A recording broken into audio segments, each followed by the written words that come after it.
వేద మంత్రాలు చదవాల్సిన పూజారులు బండ బూతులు తిట్టుకున్నారు. మాటల్లో చెప్పలేని బూతులు, చెవులతో వినలేని తిట్ల దండకాన్ని అందుకున్నారు. తమిళనాడులోని కాంచీపురం వరదరాజ పెరుమాళ్ ఆలయంలో అర్చకులు ముష్టి యుద్ధానికి దిగారు. అక్కడితో ఆగకుండా గుడి నుంచి బయటకొచ్చి నడి రోడ్డుపై బూతులు తిట్టుకుంటూ కొట్టుకునేంత పనిచేశారు.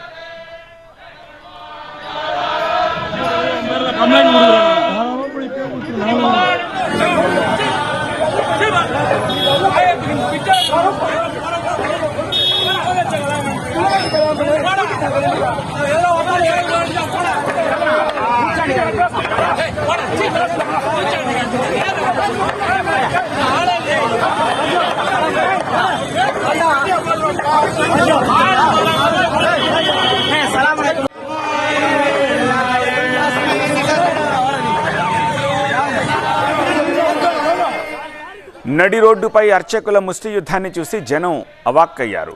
వీళ్ళు అర్చకులా లేక రౌడీలా అంటూ ముక్కున వేలేసుకున్నారు. స్పాట్కు చేరుకున్న పోలీసులు ఎంత వారించినా తగ్గేదేలే అంటున్నారు.